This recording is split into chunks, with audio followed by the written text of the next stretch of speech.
खबर भोपाल से और बड़ी महत्वपूर्ण। एचयूटी के संदिग्ध आतंकियों पर एक बड़ा खुलासा हुआ है और यह खुलासा हुआ एक संदिग्ध के परिजनों से। सौरभ के परिजनों ने अपनी बहू पर संगीन आरोप लगाए। देखें।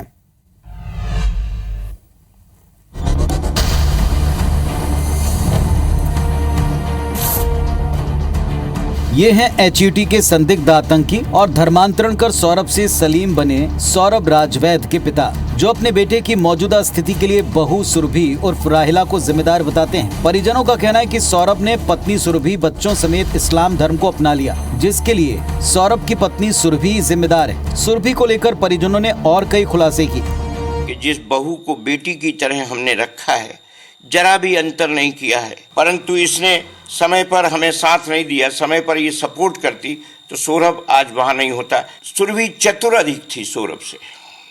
सौरभ सीधे थे।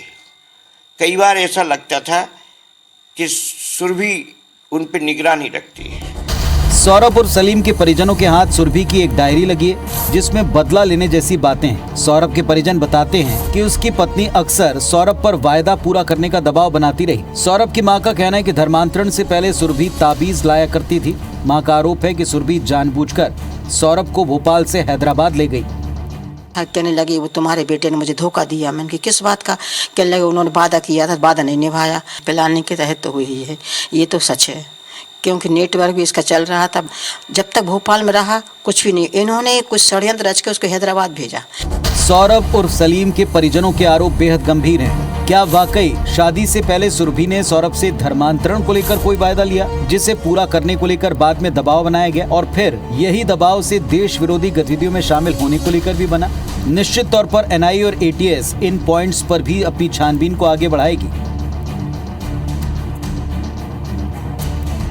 तो अब यहाँ पर सवाल उठता है कि एचयूटी की आखिर शैली क्या थी, किस तरह से काम करता है, इसी को डिकोड करें। मध्य प्रदेश में कट्टरपंथी इस्लामिक और आतंकी संगठन एचयूटी यानी कि हिज्ब उत तहरीर का नेटवर्क एक्टिव था। ये बात सामने आ चुकी है। 16 संदिग्ध आतंकी पकड़े जा चुके हैं। ये दायरा फैल और बढ़ सकता है।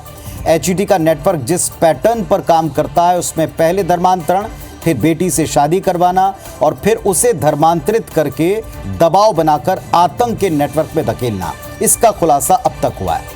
एटीएस जांच में यह बात भी सामने आई कि एचयूटी ने रायसेन से सटे जंगल में ट्रेनिंग कैंप्स लगाए हैं। समाज में घुल मिलकर रहते हैं। ट्रेनर, कंप्यूटर टेक्नीशियन, दर्जी, ऑटो ड्राइवर इस तरह के काम करते हैं ताकि किसी को पता न चले। गिरफ्त में आए सदस्यों में से एक भोपाल के बड़े पॉश इलाके में ट्यूटोरियल संचालक तक निकला। ये साबित करता है कि प्लानिंग लंबी, दूर की और बड़े टारगेट के लिए थी, जिसमें जड़ से हटाने में अभी कुछ और वक्त लग सकता है।